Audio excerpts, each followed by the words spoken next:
Welcome to Njenje Media channel. This is Mike Udenta. Let us review something today. Over the last week, as we saw it, that suddenly we woke up, the news broke that Orji Uzor Kalu was sentenced 12 years imprisonment. Many people, especially the people of the Igbo extraction, many people started arguing that it was a marginalization of the Igbo people. Some even went further to say that it is against 2000 and towards an action happening because of the 2023. Some are blaming Tinubu, saying that Tinubu is getting people out of the way.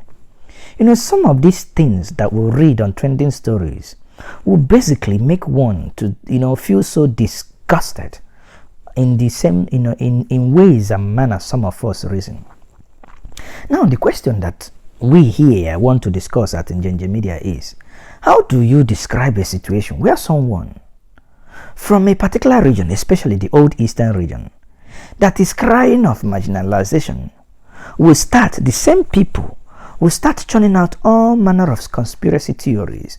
They will start that it is Tinubu, that it is the North, that it is this, that it is the other one. But they somehow don't want to talk about the fact that this man they talk all these things about stole 7 billion naira. Actually 7.6 billion. 7.6 billion. Some of them would want to argue, the man was rich before he became a governor. What an arrant nonsense. Ndị Igbo sị na agwa enughị agwa ibi ọ na-ebu. So that he stole your money. Before now, we might not feel so comfortable calling him a thief. But for the fact that he has been convicted, Orji Uzor Kalu remains nothing but a thief. And that is the way it is, and that is what we at Njenje Media must actually say the way it is. So why do we need to paint white black and black white? Yet, this is a man. If you go to Maya today, if you go to Aba is a mess. Go to Maya, there is no single road in Omaya. There is no single road in Aba. Is this how a place is? This is where this man governed for good 80 years. Orji Uzor Kalu wasn't some federal, some sort of federal minister or head of some federal government parastatal. Aba people do not have money. Abia people do not have money. Yet this man stole your 7.6 billion and you are defending him. Who did this to you? Who did this to you? Orji Uzor Kalu was only a governor of an Igbo state for only 8 years. 8 good solid years he was your governor. And you people are defending him. The man you're defending is not Fulani. He's not a Yoruba man. He didn't steal from the Fulanis. He didn't steal from the Kenuris. He didn't steal from the Cameroonians. He didn't steal from the Niger. He stole your own money. Impoverished your father, your mom. Some of your parents are dead. From Abia State. These are monies that could have probably saved their lives. Go to Federal Medical Center Omaya. Go to Ramat. Just last week, Mike, myself, I was there at the Federal Medical Center Omaya and I felt like crying. 2 weeks ago, I was in Aba, Oboheo. There was no road. And people, you come online, you read what people write, and you ask yourself, do these people reason from their orifices? Do they reason from behind? How can a people be this daft? He stole Igbo money. Igbo money. Egondi Igbo ko Zulu. Orji Uzor Kalu Zulu ohi. Zouldn't he ohi? Please, make una pardon my English Igbo. But the man just stole your money. He stole Igbo money, he stole Abia money. Remember, when people that blame Buhari, I want you people, in as much as we don't like Buhari, there is one thing people need to know. Who actually started the prosecution of Orji Uzor Kalu? It was Yaradua. Yaradua was the one that started, because when they saw the file, what this guy stole, this guy was governor when Yaradua was equally governor. People don't know. So Yaradua was his contemporary in the terms of governorship, governor's ranking. Yaradua was governor of Katsina State. This guy was governor of Abia State. Yet he stole the whole place dry. He, Orji Uzor Kalu, explored all legal options to the Supreme Court just to frustrate that trial. He never agreed that he stole. He didn't even want to enter plea bargain. So you can't logically claim that he wasn't given fair hearing for complete 12 years. 12 years, the federal government of Nigeria has been going after Orji Uzor Kalu, and some people are saying that he was just yanked into prison for 12 years.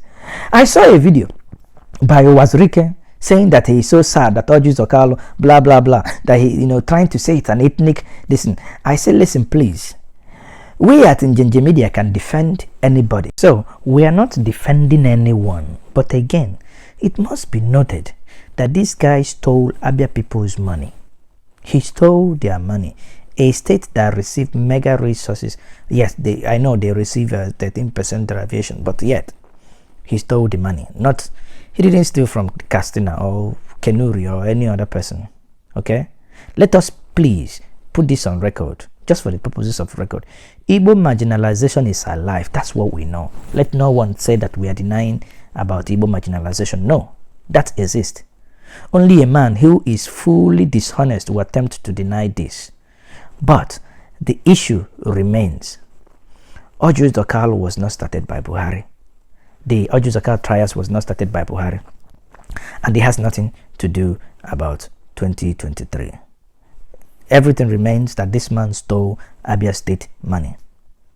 One of the biggest tragedy of Ndi-Igbo is not actually the marginalization from the center. No. It is about the tragedy of leadership in the home front. Because that is where the whole thing is. In the southeast, there is nothing that is happening. The story, come on, look at all these states. Look at Aba. Have you people been to Aba recently? Aba, as of today, is the sorry state of an Igbo. It is unbelievable what is happening. But it has everything to do with the wickedness of the people. It has everything to do with the wickedness of our own people more than the marginalization from the center. After all, just a couple of years ago, under President Obasanjo and Jonathan, Ndi-Igbo occupied very, very strategic positions. From the central bank governor, coordinating minister of the economy, straight to the heart of the presidency, where we had positions of secretary to the federal government, among other offices. Even Andy Uba, who eventually became senator from Ogagoata here. The man was with Obasanjo for 8 years, a personal aide that decides who sees Obasanjo, who does not see him. Yet, go from Oyuga today, you cannot see the road to get into Oga. The man was there for 8 years, yet Newi Akokwa Arondizog Road still remains a death trap today. He cannot beg and get the president to fix it. Was that marginalization also from the center? You had your son there. Without those positions, we ask again, couldn't we do such basic things as dredging the river Niger, building the second Niger bridge ourselves, constructing all the federal roads in the southeast and the south-south, or even open up the port in old eastern region, which would have been a matter of fairness. We are not saying destroy any other person. We are saying it is a matter of fairness on our own, not even doing anybody a favor. Anyway, we are going too far. When we talk about ports or any other thing, we're going too far. Look at the current Enugu International Airport that Mazi Ezeoke, thanks to him, Mazi Ezeoke is the only man that has single-handedly stood the federal government and brought them down to their knees to talk about the Enugu International Airport. Mazi Ezeoke, we said thank you to you for doing that which you did. It is unbelievable. Look at the Enugu International Airport. An ordinary airport. An ordinary airport that is not up to standard. Some of our people went there and shared the money, left us with a glorified bus stop or bus terminal, something not fit for purpose, and we are clapping for them. Now we have to bury our heads in shame now, because Buhari, the same man you call hater and the tormentor of your brethren, now is the one that is up now again doing the airport. Is this not height of humiliation? All because we, the Igbos, had leaders who were wicked to themselves and they were wicked to us. Do you need us to tell you that these things are happening?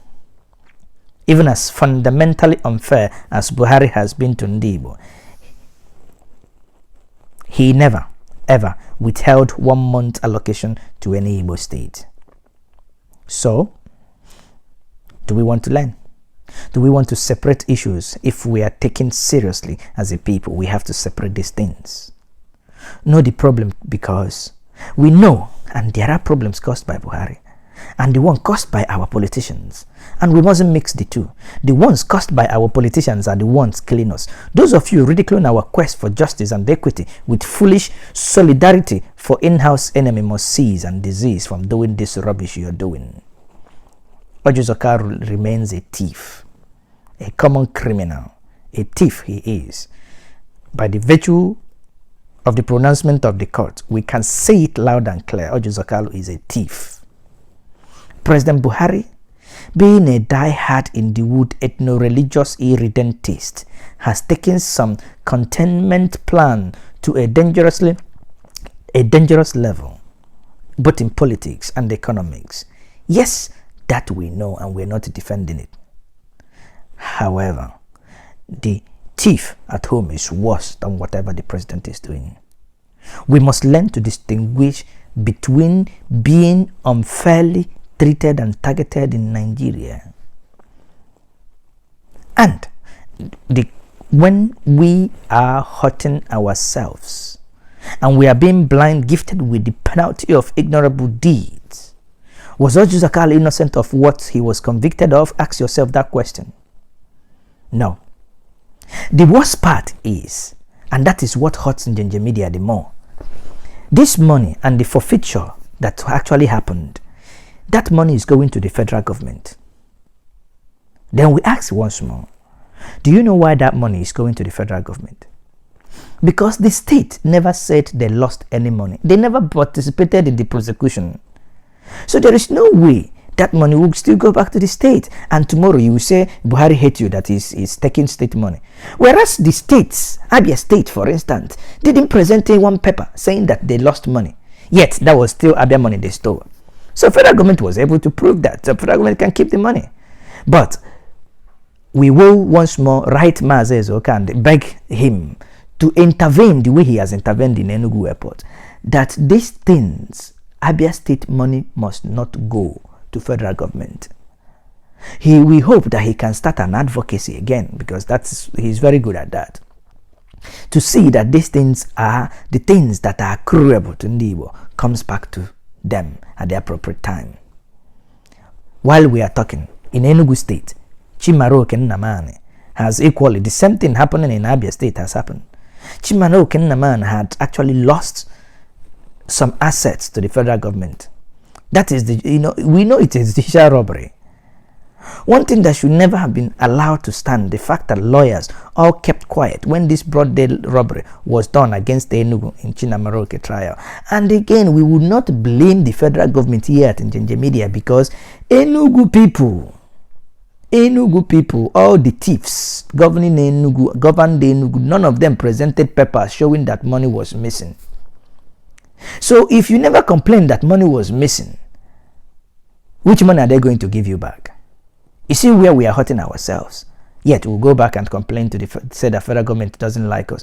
We are our greatest enemy, and stop defending Orji Uzor Kalu. Let him. All we should be thinking and saying now that the Abia people, his constituency must actually recall him.